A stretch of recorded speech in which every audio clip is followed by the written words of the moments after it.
হাজার হাজার যুবক ওয়াজ শুনে ঘন্টায় ঘন্টা বসে, মাগার যুবক ওয়াজের উপরে আমল করার প্রশ্ন আসবে যখন পাবলিক বাসে উঠছেন 4-5 বন্ধু মিলে, ডাকছেন কন্ডাক্টরকে ভাড়া নেওয়ার জন্য, একবারও বেশি 2বার ডাকছেন, বেচারা শুনে নাই, অন্য মনস্ক ছিল, এরপর ডাইকায় না কলার ধরে বলছেন এই বেটা, কথা কানে যায় নাই, এরপর দিলেন 2-4টা চটকনা।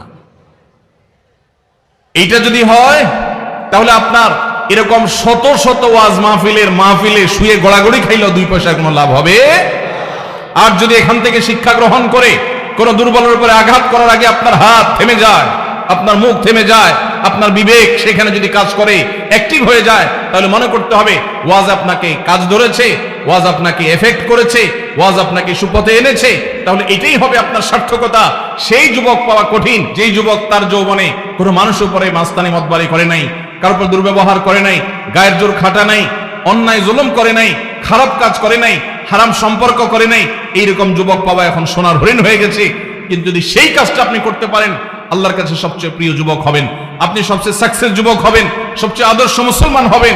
সেই মুসলমানই স্পেন বিজয়ী তারেক বিন জিয়াদের মতো মুসলমান হবে, সেই মুসলমানই, সেই যুবকই ইনশাআল্লাহ মোহাম্মদ বিন কাসেমের মতো ভারতবর্ষ বিজয়ী যুবক হবে।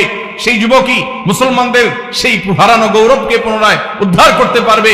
সেই যুবক নয় যে যুবক মাহফিলে পরে মাহফিল করে, ভলান্টিয়ার পরে ভলান্টিয়ারি করে, হুজুরের গায়ের আগেও থাকে পিছেও থাকে, হুজুরের সাথে ছবি বৈশাও নেয়, কাইথইয়াও নেয়, লাভ নাই, কোনো লাভ হবে না। আমল করেছেন, ওই দূর থেকে মাহফিলের কোণা থেকে কথা শুনে নিয়ত করে ফেলেছেন আমি এই খারাপ কাজ আর করবো না, এই যুবক সাকসেস। আর একেবারে স্টেজে আইসা বাতাস করছেন, কিন্তু সেই এই যুবক সাকসেস নয়। কথা কি ক্লিয়ার? বুঝে আসছে?